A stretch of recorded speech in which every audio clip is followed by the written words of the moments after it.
I'm going to come at you with something different. I'm going to come from a perspective that diversity and inclusion right now can be done better. It can be done in a way that I think adds more credibility to human resources, and that's my goal. It's a different perspective. Sit back, enjoy it. And if you don't enjoy it, or if you disagree with part of it, put a question in. Let's get the dialogue going. Most of the feedback I get when I talk about this subject is, goodness, Peter, thank you for talking about this and letting us talk openly about it. And talking openly about things doesn't necessarily change your mind, but it helps you to orient yourself within the subject. And that's what we should do here. We should orient ourselves. But I want to give those of you with a psychological preference for structure a real idea of where this is all going. Okay, so I want to give you one example of something that when we talk about diversity, that we probably don't want. Whatever you think about diversity programs and how they're implemented, you probably don't want this one. The next slide will look at what we should address today, because it's really big and I want to squeeze it down to something that we can actually chew on. I do have one rabbit hole, so as a professor, I reserve the right to go down at least one rabbit hole, something not completely irrelevant, but a little tangent. Talk about some of the minefields in diversity. What is the breadth of human diversity? Very much in diversity programs, we have a certain focus, but how broad is that focus and how broad could it be? What do the experts say about implementing it?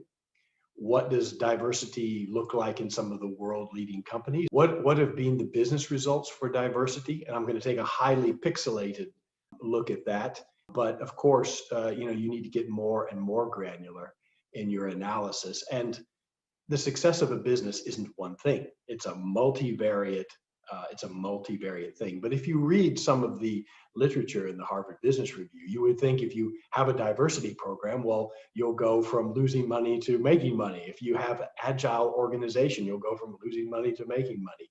And the world is more complex than that. Then we'll look at how diversity increases perspective taking and how we can measure cognitive diversity and how you would do that. What else might you do for diversity and inclusion, especially between high and low performers? A final bit of advice, and then we're at the end of the presentation. I'll stop sharing my screen and we can go into the questions. So let's jump into that. Whatever your position, this is probably not where you want to be. Some of you already know this. This is a diversity program from Coca-Cola. And you see in the upper left, these are screenshots confronting racism, understanding what it means to be white, and challenging what it means to be racist. And then in the bottom right-hand corner, try to be less white. And of course, racism is actually putting people into groups and then painting them all with the same kind of color, if you will, understanding if you're white, you need to be less white because all of you white people are the same, which is racism. And so here are some people that have just overcooked it a bit. And of course, you don't want this in the workshops you do on diversity and inclusion in your organization. However you look at this, your life is busy enough as it is. So what do we want to address today? Oh, we might want to address everything here, but well, let's focus a little bit. A few moments later. Today, I want to look at deep diversity. So let's carry on. My rabbit hole is inclusion. This is from an article by the Neuro Leadership Foundation, and they have really good science-based stuff for decision-making and diversity and inclusion and that kind of stuff. So, but I did want to say a little about inclusion here because there's some pretty clear stuff here. If you look at what they have found on the benefits of inclusion, intelligent thought and when you feel included, and the neuroscience would say when you have relatedness, and you probably already know some team building models, that it starts with orientation, relatedness, being part of the group. And if you can't get past that, how can you build trust? How can you confront other people effectively? How can you really commit to what's going on in the business? And so that inclusion can foster intelligent thought and reasoning. You know, you can be more yourself, and then you can think. If you're always worried about stuff, the bandwidth goes down. Self-improvement, and of course we want people to do that, at least to some extent. Pro-social behavior, if we go with the clockwise here, pro-social behavior within the company, people doing stuff that makes them, in Patrick Lencioni's book of 2017, I think, The Ideal Team Player, there's a lot in there about being humble and being ready to do what needs to be done in the business. It's not in your job description, but it does need to be done. Somebody's got to do it. Self-regulation, yeah, also an important part of, feeling included. Between you and me and the other psychologists, I think it's a stretch, but it's came out of their research. A sense of purpose. Wow. Okay. So, work may not give ultimate meaning in life, but wow, it sure is an important component of meaning. And then just overall well-being. So I'd like to sort of, run up the flag of inclusion a bit. Probably we don't do enough this kind of stuff. From my feeling, we don't. Okay, so let's crash back into diversity. And where are the minefields here? Mistake number one, false confidence in best practices. And I would like to encourage you to avoid best practices. What? That's crazy. How do we know what to do? Well, best practices, and there's a great article out there, if you can find it, called Ballet Argenté, and the bullet of silver. And it talks about where best practices come from. And best practices, you can get it in a book. But the real best, the people that really benefit from the best practices have actually taken some of the concepts and have gone very deep into their own company and said, what is the exact application here? How does it exactly add results, and better performance and a better work environment for our company? So best practices, go and look at them, but then make sure you're taking the best practices and applying them as they need to be applied to you, and not as they need to be applied to, I don't know, Coca-Cola or McDonald's or the baker around the corner. So that's one of the minefields that's being brought up concerning diversity. Number two, rushing to criticize companies that do things differently. And so I'm actually going to be encouraging you to do something different. And so you're taking the risk that someone else will criticize you. Okay, yeah, I mean, you'll have to make that decision. Dismissing the unintended downsides of interventions. It's never the intervention, it's always the unintended consequences. So when you bring this stuff in, what are the cascades that come off of it? You think, how could that be? We're doing such good work, and that happens. And of course, the management literature is replete with these kinds of things. So I just wanted to bring these sort of minefields up and warn you that we need to tread carefully here, because we're kind of walking through a minefield. So I went into human diversity. I thought, how broad is this going? And since I have all these management students doing MBAs and that kind of thing, how can I use them to understand this better? And so I went into the literature and I got all of this stuff. So biological sex, sexual identity, gender expression, race, age. These are some things you recognize. Your household, what kind of household did you have? Parents' relationship, who were your parents? Dwarfism is kind of a funny one I put in there. I found it in an article about diversity. There are 212 different kinds of dwarfism, so what kind of diversity do you want? Physical health, social, environmental, emotional, spiritual, mental health. Fluid intelligence, yeah, so that's kind of like the horsepower that you have in your head. And if you're younger, you have more. And if you're my age, it's really going down. Highest education level, citizenship, and religion. But there's more. There's mind and energy and nature and tactics and identity. Did you have severe childhood sickness? Did you have severe childhood trauma? These actually can change your personality. Did you lose a sibling? Well, if you have, there's no joking here, okay? If you have, it changed you. Death of a parent. If you're old like I am, you may expect that your mother or father will pass away, but if you're young, this can have profound effects on you and affects your diversity. You know? But we don't usually talk about it. And have you spent time in jail or in prison? This is a fun one when comparing in classes. Who's been in jail? So far, I've only had one. And on the left-hand side, you see there a spreadsheet. I just gave the spreadsheet to them. Things are ranked. And what we found was that the standard deviation between all these things was 0.74. Please don't ask me any statistical questions. After this, I would have to go look it up, but 0.74. But what I did was I took mind, energy, nature, tactics, and identity, which is for all of you people who do personality, this is cognition, this is MBTI, Myers-Briggs type indicator, or the Big Five. And there, conforming with the literature, we saw more diversity. And so maybe you're already feeling where I'm going with this diversity stuff.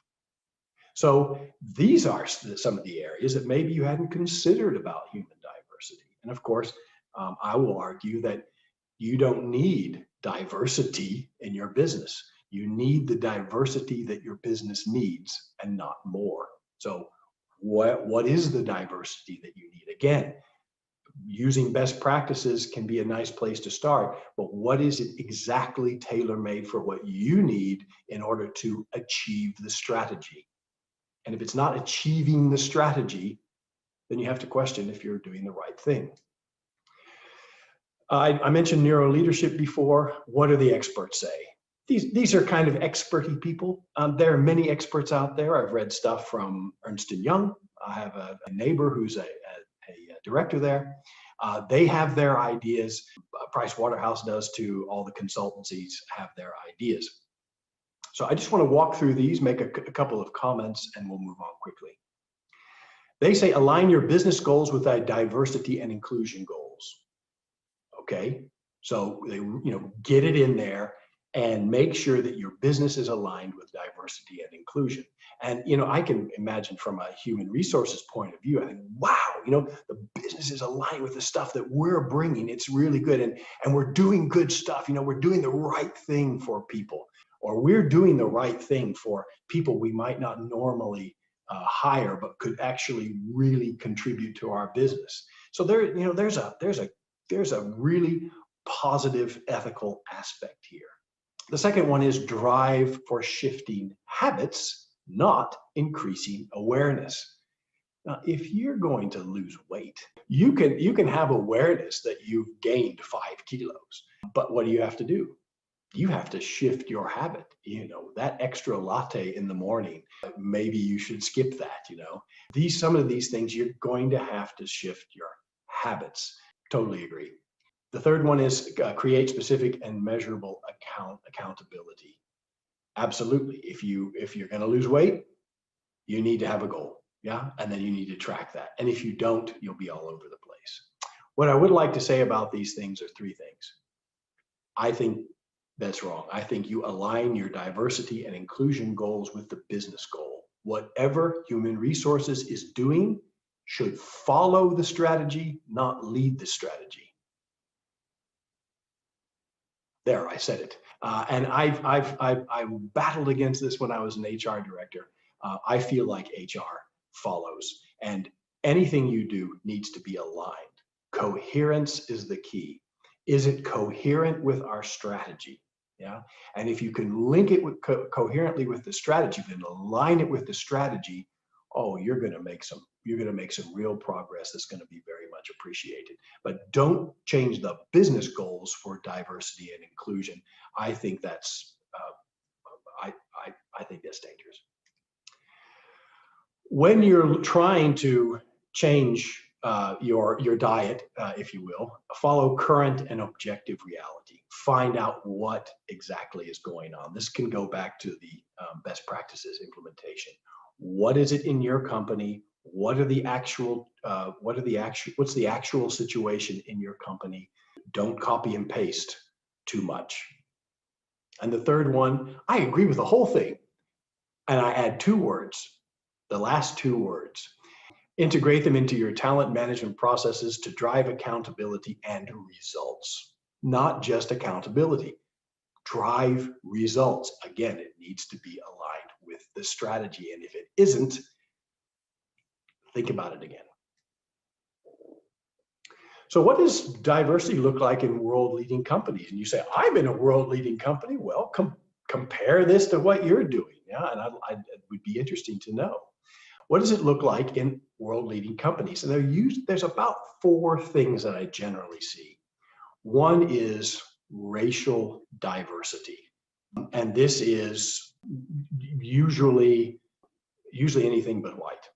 And I think it's really dangerous. And let me tell you why.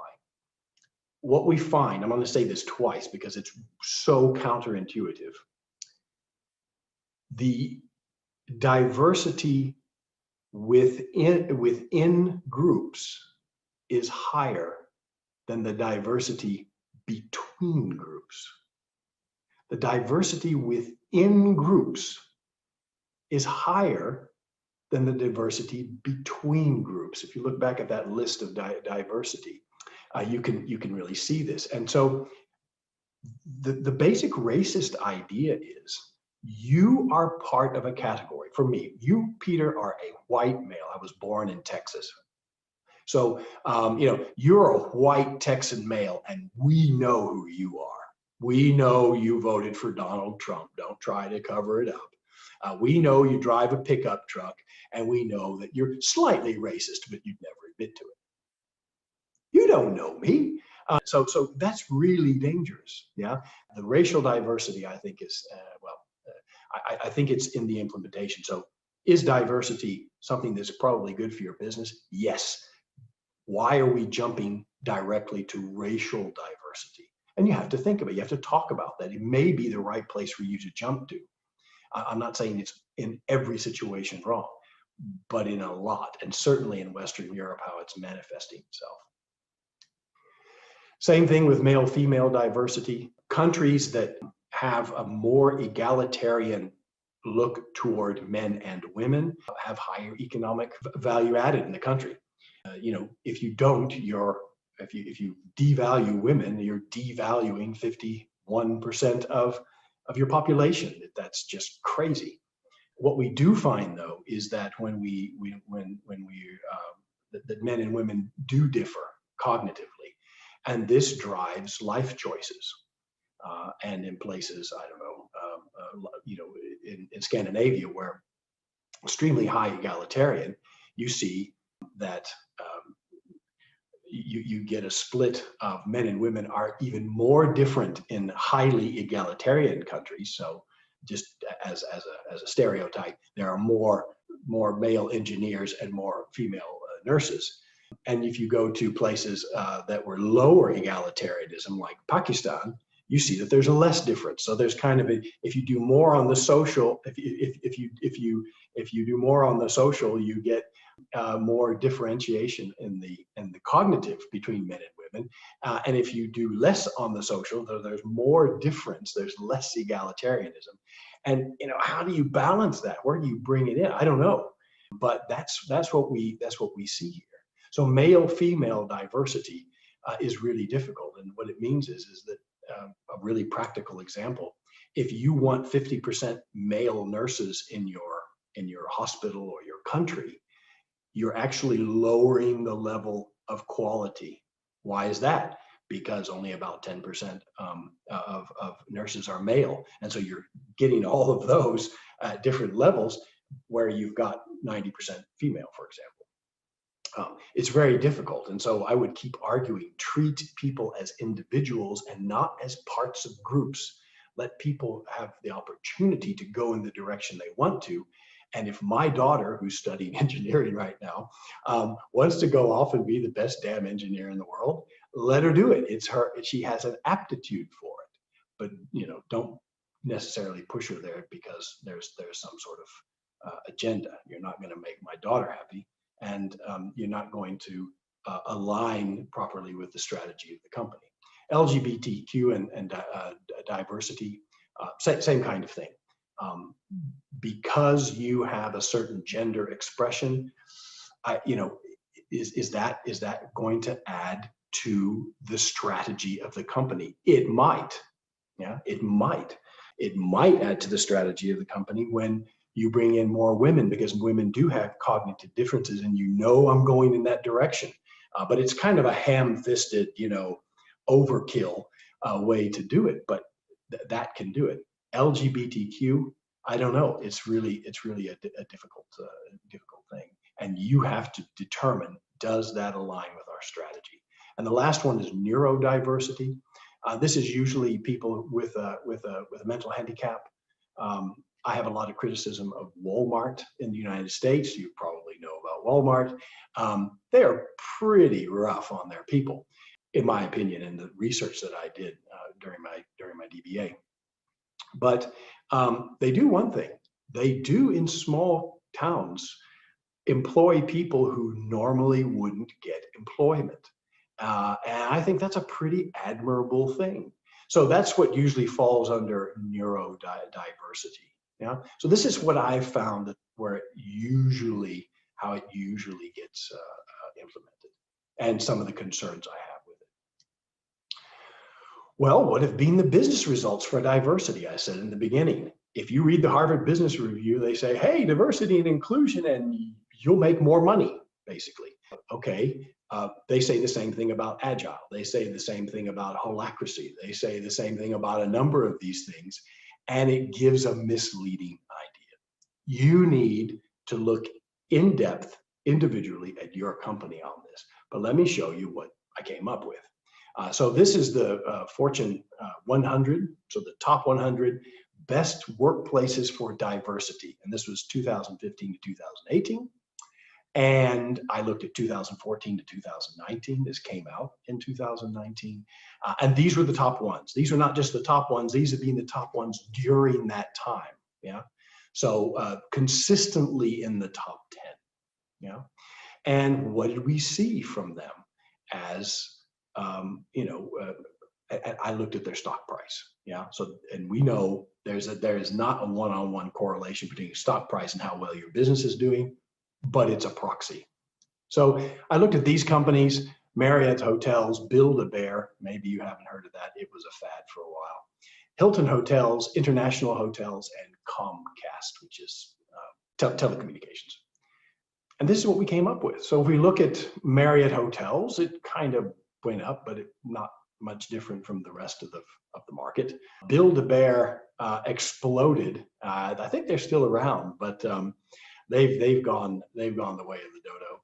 Hilton Hotels, they've gone up quite a bit, but again, not, they didn't set the world on fire. International Hotels and Comcast had a bad 2017. I'm not really sure what happened to them, but this isn't saying that diversity and inclusion is good or bad. I think you just can't tell.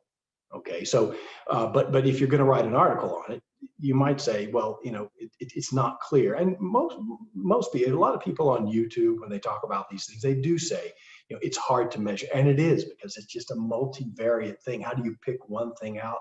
That's really hard. Neuro leadership people, again, they did such great work in the early 2010s, and I just wanted to say, these people who are driving diversity and inclusion are also a little bit behind my idea. Maybe I can claim a little bit there. And what is it that we usually talk about when we talk about diversity? When we get a little bit deeper, we talk about perspective taking. And now you're talking my language, perspective taking. That's what we need. Yeah. And I would wonder if the color of my skin helps my perspective taking. In some situations it will, but in general, is that what we want to do? Where can we really see perspective taking? Right here. in that area above your eyes, a little bit below your eyes too, in the brain. So if we look at the prefrontal cortex, where you're up here judging and thinking and deciding these executive functions, that makes a difference. Yours, I'll bet there's a 50% chance that yours is different from mine. If we're making these judgments, we're making them on the basis, often face to face, of mirror neurons. Whenever you say, well, how did she feel about that? They say, I don't know how she felt about it. How would I know? You know, you're a human and you have mirror neurons, and we're very good. This is the empathy stuff. We're very good at understanding what effect we've had on the other person. We're very good at empathizing with other people, even if we might not want to admit it. And then, of course, the insular cortex. This connects the mirror neurons to your emotional responses. The limbic system, emotional perspective taking, sort of fight, flight, but you can also train insight. So we don't have to flee away, we don't have to fight, but we can bring insight, and you can train it and you can do it. And it's part of many self-awareness programs that probably you've done. And the last one here, the temporal lobe, memory. Memory plays a role here. So it's also your memories that you take along that really make who you are, and also drive your goal setting. Well, how can we measure cognitive diversity? I mean, even if you say, well, okay, I suppose, how would you measure it? I mean, you talk about complex stuff, and then you go to this. Yeah, it's really complex. And here you've got the process manager and the chief judge there, and the prefrontal cortex, and oh my goodness gracious, and all these areas of the brain get a name, and they all do different stuff, and they all get a different name. And oh my, this is way complex, Peter. Really, you want us to do that? Yeah, kinda. It's from a book by Dario Nardini, and I'm a fan of the MBTI, and the MBTI was part of my doctoral dissertation. So I had to write about why the MBTI is garbage. But I also wrote about why the MBTI is not garbage. And I really like it. You can use the Big Five. That's pretty good as well. But getting at cognitive diversity, we have some pretty good tools. And what Dario Nardini did in his book, Neuroscience of Personality, was to give people tasks to do and put a little EEG cap on their head and just saw which parts of the brain got the most oxygen. And here's an example of that. So those of you who know about the Myers-Briggs type indicator know that you get 4 little letters. So here's an INFP and an ENFJ and an ESTJ and INTJ, whatever those letters all mean. These are all different types of personality preferences, software in your head. And what Dario Nardini did was, well, he gave them all the same things to do. So you came in and you shot a basketball with this thing on your head. You had a conversation. You did a crossword puzzle. You, well, I don't know, you did sports, or you did a game, or this kind of thing. What he found is that he had these wildly different people were using these different parts, the blue parts are the parts used most, using these blue parts of their brains that are very different while they're doing exactly the same tasks.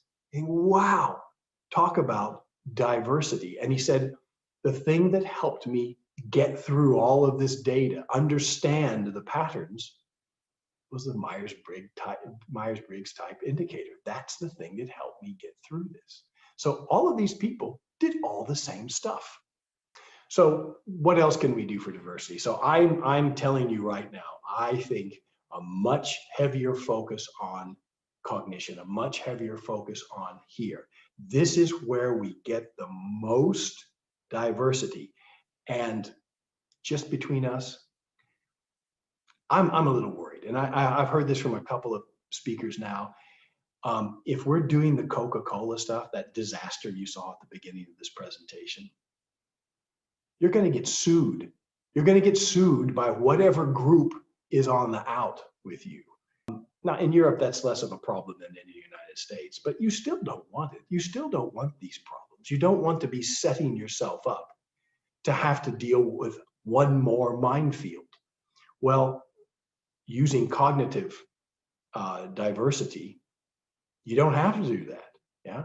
In fact, you've got so much diversity in your business right now today, you don't know what to do with all of it. But you've got to mine it. You've got to get it out there. You've got to make it explicit. You've got to help people understand how it all fits together and say, you're right there. And in this team where you're always kind of like, oh, well, that means you have a completely different way of thinking. And if we can not be irritated by it, but we can mine that and bring those things together, and you can, wow, now we're getting the strategy. Now we have better performance and focus on results. What you can also do is goal setting. Hey, Peter, we do goal setting. We did. What are you talking about? This is like new stuff. Well, kind of. When we're getting into diversity and we're getting into inclusion, moving a little bit toward inclusion, we see that there are people who are just not performing that well. Let me give you an example from the Netherlands at the Rotterdam School of Management. This was done a few years ago. And what they did was that what we find in executive education all over the world is that more women are going into executive education, MBAs and business schools like IEDC. More women, way more than I had 20 years ago. And these women are doing better and better and better. They're doing really well. These are the top of the class people. Men, fewer and fewer, and their grades are worse. Okay, so here's a disparity. We're happy to have the ladies do that well, and even better if they want to do better. But here's a group that's lagging. And so what can you do for groups that may be lagging, or individuals that may be lagging? And this is called self-authoring. There's a self-authoring program. I put the website there. And you can start to level the playing field, not bringing others down, but bringing people who are not performing so well up. And how do they do this? Well, by writing. Now, if I say writing to my 14-year-old son, he kind of goes, he doesn't write. He types a lot, but he doesn't write. He doesn't sit back. He doesn't think. It's one TikTok. Well, actually, I forbade TikTok, but he just goes to, YouTube or that kind of thing. It's one thing after another. We're reprogramming our minds, and we're not able to, have delayed gratification as well. And in these days, we're not able to really sit down and think about stuff. Well, you got to do that. Future authoring. And this is imagining your ideal future and fitting it into your life goal. And what we find here is, and you think, great. No, this is interesting. When you have people in your company and they write down what they want to do as, the supervisor of production, their performance goes up. Their performance goes up more when they write about what they want to do in their life, and then fit in how supervisor of production fits into that. So if you take a control group, these people just focus on their job. These people focus on their life and how their job fits in it. They're much more productive. The paper is there for you to read. Past authoring, knowing where you came from. Remember the brain thing. Your memories have a real impact on how you're going to look at goals, what kind of goals you're going to set, what your assumption is going to be about them. Where do you come from? Yeah, and knowing that helps. And then here in the present, what we can do is look at your faults. Well, you can look at faults through MBTI or Big Five, or just feedback from other people. 360 feedback works very well for development, not so well for performance, but so you could use it there. And also the virtues. What am I really good at? Recognizing the stuff that you do well and it's really appreciated by me, that's an important aspect. So there's actually a site where you can do these things. I have it set up. I don't know, it costs a few dollars per person to do this kind of thing, but you can build it. You're smart enough to build it yourself. So a final bit of advice. Ensure that your people share the vision, feel like they belong, and can be themselves. Yeah? And treating these people as individuals and not as part of a group, especially not as part of a group of a color of skin or something like that. Treating people individually. Every person you come across is valuable. Why? Because they're a human being, nothing else. Now, there may be things on top of that where you value them, but everybody has intrinsic value because they're people. Use the cognitive diversity that your people already have. You've got tons of it. You've got tons of it. Mine it so that you can get the strategy. Yeah. You didn't do bad recruitment in the past. Your recruitment was probably okay. Take what the people you recruited and mine them more. So personality is a good place to do this. Comprehensive life-focused goals that are focused on individuals and not groups. And the last one, I admit, is a little bit cheeky. Align your people, your leadership styles, your culture, and your strategy. That's too big for this webinar, but you can read about it in my book called Cultural Agility on Amazon. And if you want a free copy, just call for a consultation. I'll give you a free copy of that. And actually, in a way, we've gone from deep diversity, from my feeling, almost to deep inclusion. And that's where I'd like to end the presentation and get into some of your questions. So thank you. Thank you so much.